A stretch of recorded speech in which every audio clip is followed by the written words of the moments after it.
সে অনেক দিন আগের কথা। একটি জঙ্গলে বাস করত সিংহ রাজা।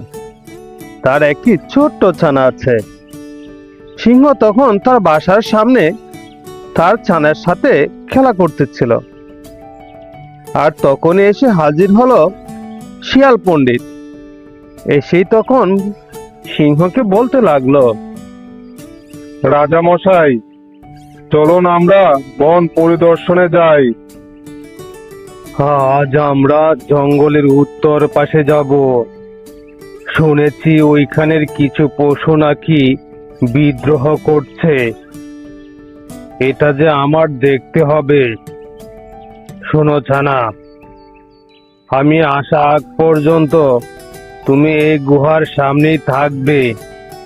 এইখান থেকে কোথাও যাবে না। ওইখানে গেলে তো রাজা মশাই জানতে পেরে যাবে ওইখানে আমার হুকুম চালিয়েছি।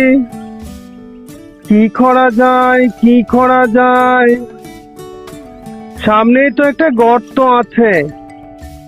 ওইটার মধ্যে রাজা মশাইকে ফেলে দিলে সে আর জীবিত উঠতে পারবে না। ওয়াও, ওয়াও, আমাকে বাঁচাও, বাঁচাও মন্ত্রী, আমাকে বাঁচাও।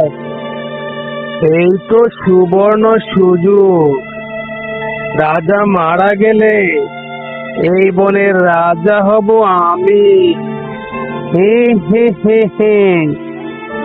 কি হলো মন্ত্রী, তুমি দাঁড়িয়ে দাঁড়িয়ে কি দেখছো?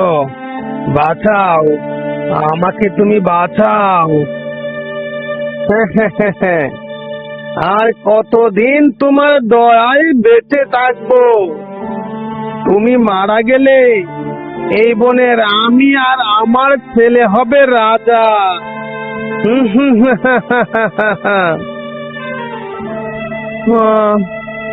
বড্ড খিদে পেয়েছে আমার।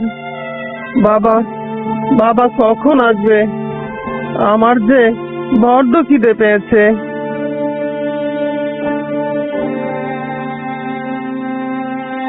আরে, এটা তো আমাদের রাজা মশাইয়ের সন্তান। আহারে বেচারা, খিদাতে মুখটা একদম শুকিয়ে গেছে। মনে হয় তার খুব ক্ষুধা পেয়েছে। আহারে, দুধের ছানা। কিন্তু রাজা মশাই কোথায় গেলেন?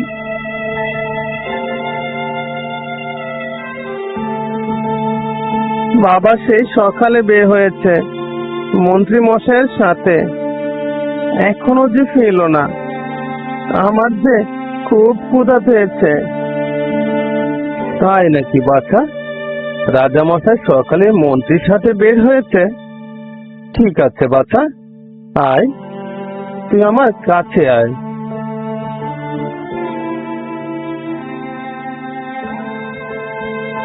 এই, দূরে যা, দূরে যা এখান থেকে। তোর বাবা মা নেই, তুই আমার মায়ের কাছে কেন এসেছিস? যা বলছি যা, আমার মায়ের কাছ থেকে দূরে যা। না, আমার তো মা নেই। মা তো অনেক আগে মারা গেছে। বাবা সকালে মন্ত্রী মশাইয়ের সাথে বের হয়েছে, এখনো যে ফিরছে না। না বাচ্চা, হিংসা, বিদ্বেষ, মারামারি এটা খুবই অন্যায়। কেউ যখন বিপদে থাকে তাকে সাহায্য করতে হয়। তোমরা দুজনে আমার পিছে পিছে আসো।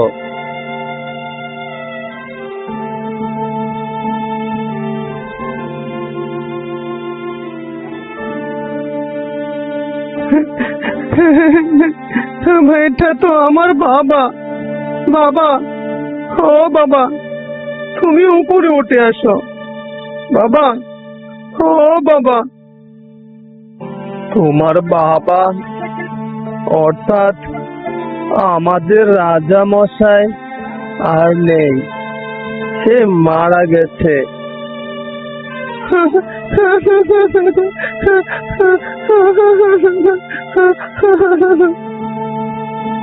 আহারে, কি দুর্ভাগা কপাল ওই সিংহ ছানার।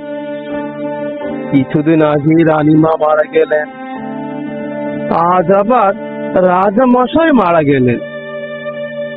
তাকে দেখভাল করার মতন যে কেউই রইল না। না, আজ থেকে আমার ছানার মতন করে তাকে লালন পালন করব। তাকে কোনো কষ্টই যাতে না হয় সেইভাবে আমি তাকে লালন পালন করব। চুপ করো, কান্না করো না বাচ্চা। আজ থেকে তোমার মাও হচ্ছে আমি। তোমরা দুজনেই আমার পিছু পিছু আসো। না, একদম না, তুই আমার মায়ের সাথে আমাদের সাথে আসবি না। চুপ করো তুমি, সে আমাদের সাথে আসবে, এটাই আমার সিদ্ধান্ত।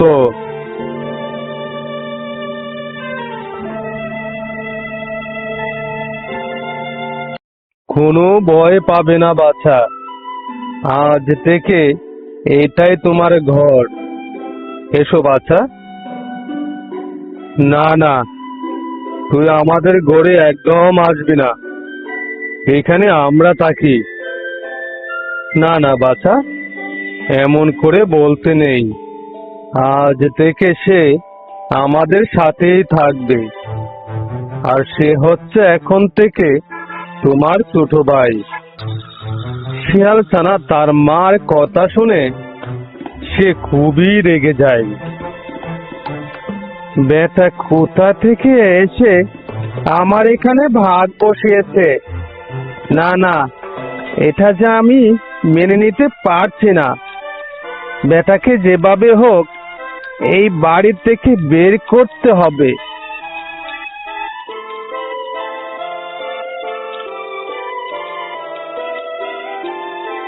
এ কি, তুমি সিংহ ছানাকে কোথা থেকে নিয়ে আসলে?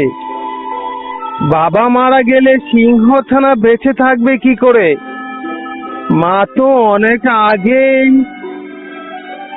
তার মানে কিছুদিন আগে রানীমা মারা গেছেন, আজ রাজামশাই গর্তে পড়ে মরে আছেন।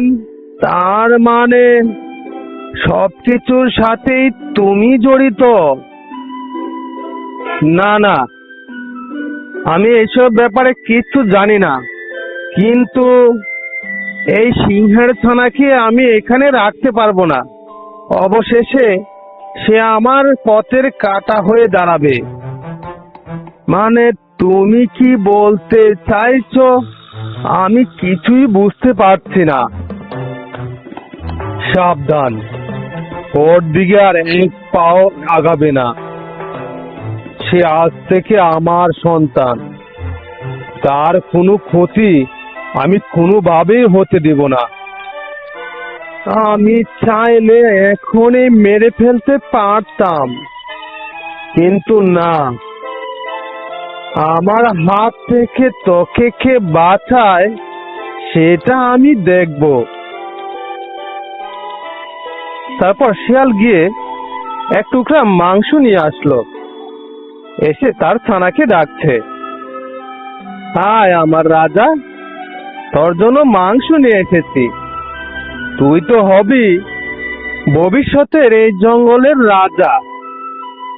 তুমি যে একটা মাংসের টুকরা নিয়ে এসেছো, এই টুকরোটা তুমি দুটা ভাগ করে দুজনকে দাও, এটাই হচ্ছে আমার কথা। এত দেখছি বড্ড জ্বালানো জ্বালাচ্ছে। আমার ছানার জন্য মাংসের টুকরো এনেছি, আর সে কিনা বলছে দুটা ভাগ করে দিতে। একে তো আমার রাস্তা থেকে যেভাবে হোক সরাতে হবে, না হয়তো সে হবে আমার রাস্তার সবচেয়ে বড় কাঁটা। তুমি এখানে দাঁড়িয়ে দাঁড়িয়ে কি ভাবছো?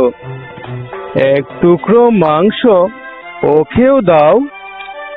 তুই তো দেখছি আমার সবকিছুর মধ্যেই ভাগ বসাচ্ছিস। তুই যদি না থাকতিস পুরো মাংসটা আমি খেতাম। আমি তোকে ছাড়বো না, কিছুতেই ছাড়বো না।